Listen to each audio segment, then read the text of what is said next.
Good morning everyone, মৌসুমি লাইফস্টাইলে আরও একটি ব্লগে তোমাদের স্বাগত। আর সকাল সকাল হসপিটালে এসে গেছি। এখন বাজে 5:17। হসপিটালে চলে এসেছি। বুঝতেই পারছো, রাত্রিরে খুব বুকে ব্যথা হচ্ছিল, কষ্ট হচ্ছিল, শুতে পারছিলাম না। আচ্ছা, উঠেছি 4টের সময়, মানে ঘুম ভেঙেছে, বিছানায় বসেছিলাম, খুব বুকে ব্যথা হচ্ছে। 4:21 বিছানা ছেড়েছি, ভাবছি আর পারছি না। তারপরে রেডি হয়ে বেরিয়ে চলে এসেছি। আর মিঠি স্কুলে যাবে না, কারণ ওই জন্যই চলে এলাম আরও, কারণ মিঠির সামনে এক্সাম। এবারে মিঠির এই ললিত কলার অনুষ্ঠান, তারপরে আঁকার এক্সাম, এই নিয়ে মিঠির প্রিপারেশনে একটু ঘাটতি আছে। মিঠি বললো তাহলে বাড়িতে বসে একটু মানে আর কি একটা স্টাডি লিভ নিয়ে বাড়িতে পড়াশোনা করবে। দেখো, বাইপাসের ধারে দাঁড়িয়ে আছি, তোমাদের দেখাই। হসপিটালের গেট খোলেনি। এবার একটু তাড়াতাড়ি এলে কি আর সিরিয়াল নাম্বারটা আগে চলে আসে। বাঁচার জন্য কত কিছু করতে হয় বলো। ভোরবেলা উঠে চলে এসেছি। কিছু হোক আর না হোক, তাড়াতাড়ি শুরু হবে। ভালো লাগে না যেন সকালবেলা ঘুম থেকে উঠেই হসপিটালে এসে লাইনে দাঁড়িয়ে থাকতে, একটুও ভালো লাগে না। 5:17 আমি ব্লগ শুরু করলাম, আরও 2 মিনিট আগে এসেছি, মানে 5:15 মধ্যে আমি চলে এসেছি হসপিটালে। ভালো লাগে বলো? সব এত ভোরবেলা উঠে অসুস্থতা নিয়ে মাঝে মাঝে মনে হয় আর ভালো লাগছে না। ভোরবেলা উঠেই হসপিটালে এসে লাইন দেওয়া, কপাল। যাকে দেখি, তবে 4 নম্বরে এসেছি আজকে, তাড়াতাড়ি শুরু হওয়া উচিত। দেখি কটায় শুরু হয়। সেই সকালবেলা হসপিটালে গিয়ে তোমাদের সাথে ব্লগ শেয়ার করার চেষ্টা করেছিলাম। তারপর ডায়ালিসিস স্টার্ট হয়ে গেলে তো আমি কোনোদিনই ব্লগ শেয়ার করি না তোমাদের সাথে, কারণ আমার ভালো লাগে না ওই পরিস্থিতিতে তোমরা আমায় দেখো, তাহলে তোমাদেরও ভালো লাগবে না। যাই হোক, সেই পরিস্থিতিতে বাড়ি ফিরেছি আজকে। আমার একটু শরীরটা বেশি খারাপ হয়ে গেছিলো, তোমাদের দাদা আনতে গেছিলো। ও এনে বাড়িতে আমাকে রেখে, এমনকি জানো তো দুপুরে খায়ও নি বেচারা, ওইভাবে রেখে আমাকে চলে গেছে। আর আমি যে সেই এসে শুয়েছি, সন্ধ্যাবেলা উঠলাম, সন্ধে মাম দিতে গেছে আর আমি সন্ধ্যাবেলা উঠলাম। ওইভাবে আমাকে তোমাদের দাদা রেখে চলে গেছে বাড়িতে। আমি এসে স্নান করলাম, এত মাথা ঘুরছিল, স্নান করে শুয়ে পড়েছিলাম। তারপরে মাম খেতে দিল। আজকে কিছুই রান্না করতে বারণ করেছিলাম যে কিছু করিস না, আমি মানে দুপুরে তোর বাবা যেহেতু খাবে না, আলু সেদ্ধ, ঘি আর ডিমের অমলেট খাবো। তোমরা জানো আমরা মাঝে মাঝে এইভাবে খাই, কারণ ওকে তো একটু পড়াশোনাও করতে হবে, সেই জন্য বলেছিলাম রান্না করে সময় নষ্ট করবি না। যাই হোক, ডিমটা তো আর ভাজেনি, আমি আসার পরে গরম গরম ডিম ভাজা করলো, খেয়ে দিয়ে তারপর শুয়ে পড়েছিলাম। আর এই উঠলাম ঘুম থেকে বলা ভুল, ঘুম ভেঙেছিল কিন্তু উঠতে পারছি না, এত মাথা ঘুরছে।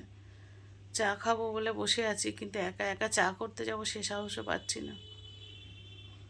দেখা যাক মানে কখন কি করি। তা ভাবলাম একটু অন্তত ক্যামেরাটা অন করি, কারণ এমনি ঠিক আছে, কি বলো তো, কদিন একটু হাঁটতেও যাচ্ছিলাম।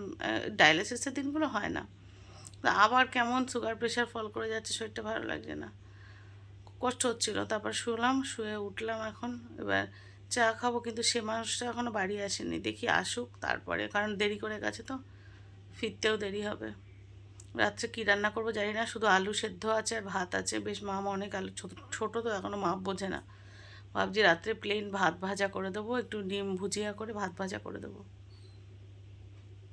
তো যাই হোক, এই যে ক্যামেরা অন করে বসেছি। আজকে ব্লাড টেস্ট করেছি, হ্যাঁ, প্রি টেস্টও করেছি, পোস্ট টেস্টও করেছি, যেটা আমি পরের দিন গিয়ে রিপোর্ট পাবো,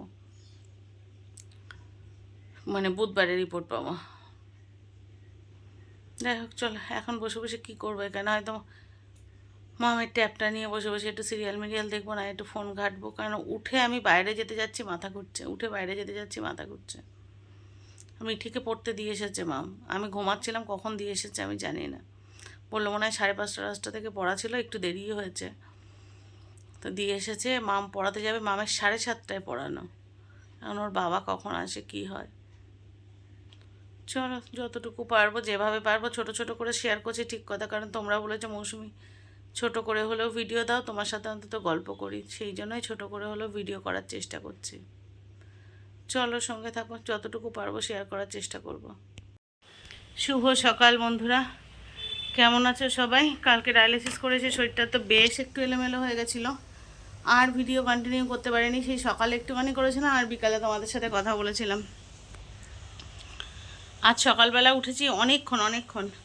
প্রথমে উঠে মিঠিকে রেডি করে দিয়েছি, আমি ক্যামেরা অন করার সময় পাইনি। আসলে 5টা 10-15 উঠলে ভালো হয়, মিঠি স্কুল থাকলে, কিন্তু উঠেছি 5:30টায়, ফলে দেরি হয়ে গেছে। তখন টিফিন করব, দুধ জাল দেবো, মিঠিকে রেডি করব, এই করতে গিয়ে আমি আর ক্যামেরা অন করার সময় পাইনি। তারপরে মিঠিকে রেডি করে দিয়ে বেরোলাম, মানে রেডি করে বের করলাম। তারপরে মামকে রেডি করতে হলো। মামকে রেডি মানে মাম পড়তে যাবে, মামের পড়া আছে, সেখান থেকে কলেজে যাবে। মামের টিফিন দিলাম, আর করলাম হচ্ছে মাম ছাতু খেয়ে গেল। বললাম এত একটু কিছু খেয়ে যা। মিঠি যেমন দুধ হরলিক্স খেয়ে যায়, মাম দুধ হজম করতে পারে না, মাম দুধ কিছুতেই খাবে না। ওকে দিলাম ছাতু শরবত করে লেবু দিয়ে, ওটা আবার ভালো খায়, দুধ দিয়ে তো খায় না, মানে দুধ হজম করতেই পারে না। তো যেহেতু দুধ হজম করতে পারে না, মামকে লেবু দিয়ে ছাতু দিয়ে শরবত করে দিলাম, ওর খাবার করে দিলাম, টিফিন করে দিয়ে ও বেরোলো। তারপরে তোমাদের দাদা বেরোলো অফিসে, সেও ওই যে কালকে দেরি করে গেছে, আগের দিন রবিবার ছিল, তারপরে তার আগের দিন শনিবারে, হ্যাঁ, ওই ইয়ের থেকে ফিরে, কি রায়দিঘি থেকে ফিরে আর যায়নি, এই করে তাড়াতাড়ি বেরোলো। সেও ছাতু শরবত খেলো, চা খেলো না। আমি বললাম একটু চা খাবে না, চা খাবো না। তো এবার যাই হোক, সবাই বেরোলো এক এক করে। এইবার ভাবলাম ক্যামেরাটা অন করি। আমি এবার একটু চা করব, চা করে শুকনো মুড়ি নিয়ে বসবো। আমার আর একার জন্য কোনো খাবার করতে ইচ্ছা করছে না, আর ডিম পাউরুটিও খেতে ইচ্ছা করছে না। তো আমি আমার জন্য একটু চা মুড়ি নিয়ে বসবো, আর সঙ্গে রান্না করব। এর ফাঁকে আমি মাছের মাথা বের করে রেখেছি। তোমাদের দাদা মাছের মাথা এনেছে, 2টো মাছের মাথা এনেছে। মেয়েরা অনেক দিন থেকে বলছে মুগের ডাল দিয়ে মাছের মাথা খাবে, ওরা ওটা খেতে খুব ভালোবাসে। তো সেই মাছের মাথাটা বের করে রেখেছি। আর করেছি এই মানে কাজের ফাঁকে হচ্ছে মটরের জন্য, মানে ঘুগনির জন্য মটর ভিজিয়ে রেখেছি জল দিয়ে, মানে প্লেন জলে ভিজিয়ে রেখেছি। ওটা মানে মাছের মাথার ডাল যদি দুপুরে করি, রাত্রে তো ভাত খাবে না কেউ, তাহলে রাত্রে আবার কি করবো। আগের দিন তোমাদের দাদা সাদা আলুর চচ্চড়ি নিজে করেছিল। এবার ভাবলাম কি বেশ খানিকটা মটর আছে, তাহলে মটরটা ভিজিয়ে রাখি, হচ্ছে মটর দিয়ে ঘুগনি করব, তাহলে রাত্রেবেলা রুটি নিয়ে আসুক বা যা হোক করলে হয়ে যাবে, সকালেও আবার টিফিন দিতে আমার সুবিধা হবে। তো এই চলো, তার আগে একটু চা খেয়ে নিই, চা মুড়ি খেয়ে নিই। ওষুধ টষুধ আছে, 14 ঘন্টা ওষুধ। তো সকালে অ্যালোপ্যাথি ওষুধটা খাওয়া হয়ে গেছে, খাওয়ার পরে আবার হোমিওপ্যাথি ওষুধ আছে, অ্যালোপ্যাথি ওষুধ আছে, সব গ্যাপ দিয়ে খেতে হয়। সেসব করে নিই, তারপরে আবার আসছি।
সকালে চা খেলাম না বুঝলে, শুকনো মুড়ি খেয়েছি।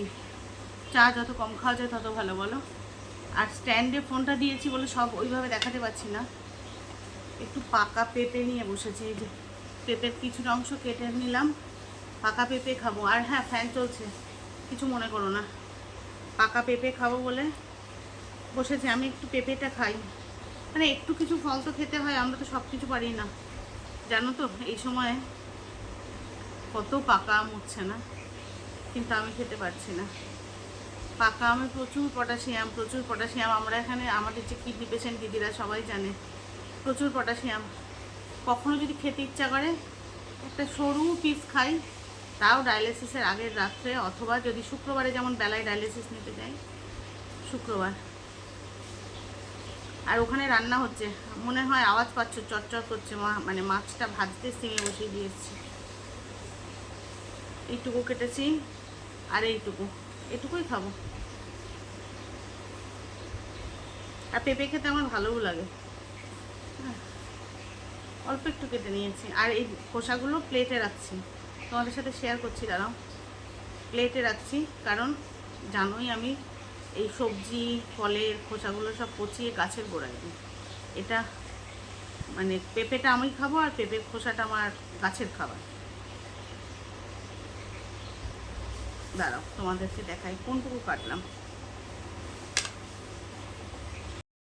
জাস্ট ক্যামেরা করলাম না, ব্যাক ক্যামেরা করে নিলাম শুধু। এই যে দেখো এইটুকু, এটাই আমার টিফিন।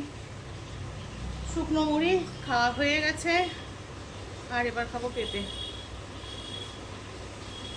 তারপরে খাওয়ার পরে অ্যালোপ্যাথি ওষুধটা আগে খাবো, কারণ ওর মধ্যে পটাশিয়ামের ওষুধ আছে, তাই পটাশিয়াম ক্যালসিয়াম ওটা আগে খাবো। ওটা মানে খাওয়ার সাথে সাথে খেতে হয়, মানে পারলে মাঝখানে খেলেই ভালো হয়। মাঝখানে খেতে ইচ্ছা করে না, খাওয়াটা খেয়ে খাবো, তারপরে আধ ঘন্টা গ্যাপ দিয়ে খাবো হোমিওপ্যাথি ওষুধ। আর এদিকে সিমে দিয়ে রান্নাটা সারবো। চলো খেয়ে দিয়ে নিয়ে ফেরত আসছি।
পাচ্ছ ডাল তৈরি হয়ে গেছে। মা আমার মিঠির খুব পছন্দের এই ডাল, আমার নিজের জন্য একটু কিছু সেদ্ধ টেদ্ধ দিয়ে রান্না করব। আর আজকে কিন্তু ডালের সাথে দুপুরে তেমন কিছুই করব না, ইচ্ছা আছে ঝুড়ো ঝুড়ো আলু ভাজা করব, দেখি কতটা করে উঠতে পারি। ব্যাস দুপুরের এটাই রান্না। আর রাত্রের জন্য তো বলেইছি ঘুগনি করব। এদিকে মিঠি আসারও সময় হয়ে গেছে, চলো। আর দেখো ভাত বসিয়ে পারিনি, এদিকে মিঠি কিন্তু স্কুল থেকে চলে এসেছে, এখনো ভাত হয়নি। ওটা তো ডালটা তো হয়ে গেছে। আর মিঠি কি দেখাবে দেখো, এটা আমার ফ্রেন্ড আমাকে ড্র করেছে। মিঠির ফ্রেন্ড মিঠিকে ড্র করেছে। আর মিঠির আঁকা ড্রয়িং এক্সাম হয়ে গেছে স্যাটারডেতে। And it was really good. বুঝতে পারছো? আর কবে থেকে তোমার স্কুলের এক্সাম? 22nd. মিঠির একটার পর একটা চলে যাচ্ছে। তারপরে আবার নাচের এক্সাম। ও তাও তো ঠিক, আমি তো ভেবেছিলাম স্কুলের এক্সাম শেষ হয়ে গেলে মনে হয় ছুটি পাবে। না, তারপরে নাচের এক্সাম, তারপরে আবার ওইসব শেষ করতে করতে ডিসেম্বরের দিকে আবার গানের এক্সাম। সেটা দেরি আছে। না না, তার আগে একটা হবে, জুলাই একটাই হবে গানের এক্সাম, এন্ড অফ জুলাই গানের এক্সাম। এই করতে করতে হাফ ইয়ারলির সময় এসে যাবে। সে পুজোর আগে আর মিঠির কোনো ছাড় নেই। বলে বাবা, আমার মাথা বড় হয়ে যাচ্ছে, কত চাপ। আমার ছোট্ট মাথা বড় হয়ে যাচ্ছে, তাই কত প্রেশার।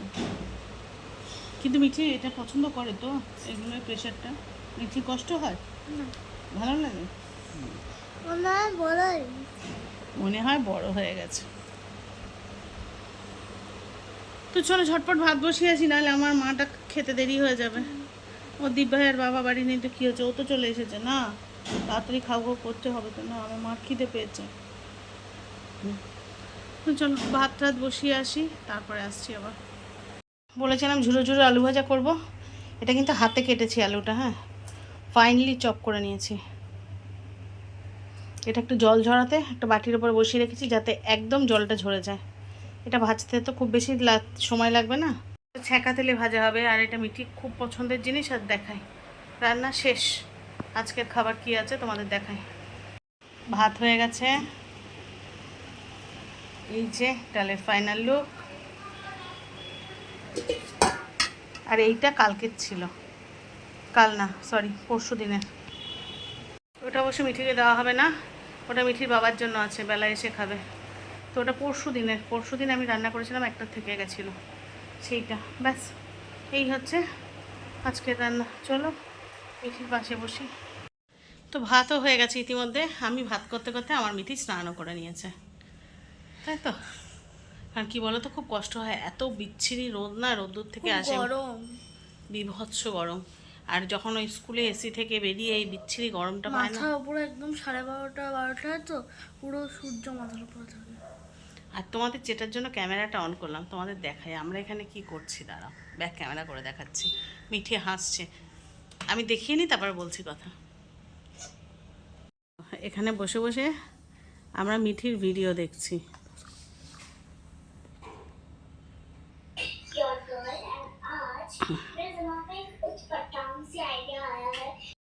তো আমরা মিঠির ভিডিও দেখছি। ব্যাপারটা হচ্ছে, তোমাদের তো আমি টুকটাক শেয়ার করেছিলাম, মিঠি নিজে নিজে একটা চ্যানেল ক্রিয়েট করেছে, ও ওর মতো করে ভিডিও দেয়। আজ এখন এইটা মিঠির প্রথম রেসিপি ভিডিও নিজে নিজে করেছে। আমরা যেদিন বাড়ি ছিলাম না, অর্থাৎ রবিবারে যখন ফিরবো, তখন এই মিঠি একটা রেসিপি করেছে, সেটা আমি এখন। আমি যতগুলো ব্লগ দেখছি ভিউজ আসছে না, আন্টিরা কেন দেখছো না? শর্টসগুলো ভিউজ আসছে, লং ভিডিওগুলো দেখতে হবে। আন্টিরা দেখছে না। এবার মিঠি বানিয়েছে, মিঠি বলল যে ওর আমি বলেছিলাম যে আমি আমার চ্যানেলে পোস্ট করি না, আমি বানিয়েছি না। ও হিন্দিতে কথা বলি ওই চ্যানেলে। হ্যাঁ, ও ওই চ্যানেলে হিন্দিতে আর ইংলিশে কথা বলে। তো যাই হোক, তোমরা হচ্ছে আমি লিংক শেয়ার করে দেবো আজকে, যে ওরা আন্টিরা ওর ভিডিও নিশ্চয়ই পছন্দ করবে, সব আন্টিরা দেখবে। সেই জন্য মিঠি এই ভিডিওটা তৈরি করেছে, তাই তো। আর কিছু ভুল হলে কমেন্টসে বলবে, আমি সেটা ইমপ্রুভ করবো। অ্যাকচুয়ালি জানো তো, মিঠির ভীষণ পরিমাণে ওর যে কোনো ধরনের কিছু তৈরি করার খুব শখ। সেটা হতে পারে হাতের কাজ, হতে পারে আঁকা, হতে পারে সুন্দর সুন্দর ভিডিও। ও কিন্তু নিজে নিজেই চ্যানেল ক্রিয়েট করেছে, নিজে নিজে ভিডিও শ্যুট করে, নিজে নিজে স্ট্যান্ডে রেখে শ্যুট করে, এডিটও নিজে নিজে করে। ইনফ্যাক্ট মিঠি আমার থেকে অনেক বেশি ভালো এডিট করতে পারে। মিঠি যা যা জানে আমি তা জানি না। ওর শর্টস ভিডিওগুলো দেখো কী করে এডিট করে, কী করে ওই করে, আমি কিন্তু বুঝি না। আমি চেষ্টা করলেও পারবো না। তো এটাই। আর মিঠির এই মানে ছোট ছোট ইচ্ছাগুলোকে আন্টিরাই সাহায্য করতে পারবে। ওর পড়াশোনা সব কিছুর ফাঁকে যখন বসে থাকে এই টুকটাক করে। সেই জন্য ও বলছে যে আন্টিদের বলো আমার ভিডিওগুলো ভিউজ আসছে না, শর্টস ভিডিওগুলো ভিউজ আসে। তোমরা শুধু শর্টসে ভালোবাসা দিলে হবে না, লং ভিডিওতেও অনেক ভালোবাসা দিতে হবে। আর যারা যারা এখনও মিঠির চ্যানেলটা সাবস্ক্রাইব করোনি, যেহেতু আজকে আমি লিঙ্ক শেয়ার করব, মিঠির চ্যানেলটা সাবস্ক্রাইব করে মিঠির ভিডিওগুলোর পাশে থেকো। হ্যাঁ, তো চলো আজকের ব্লগটা এখানেই শেষ করি। এবার আমিও স্নান দান করবো, এরপরের থেকে শুরু করব কালকের ব্লগ। তো আজকের ব্লগটা এখানেই শেষ করি। সবাই যে যেখানে আছো ভালো থেকো, সুস্থ থেকো। আর যদি নতুন কোনো বন্ধু আমার চ্যানেল ভিজিট করে থাকো, চ্যানেলটা সাবস্ক্রাইব করে পাশে থেকো প্লিজ। ব্লগটা একটুও ভালো লেগে থাকলে লাইক কমেন্ট শেয়ারের পাশাপাশি একটা হাইপ করে দিও। আর সঙ্গে মিঠির চ্যানেলটা সাবস্ক্রাইব করতে ভুলো না। দেখা হচ্ছে নতুন ব্লগে, ততক্ষণের জন্য সবাইকে টাটা।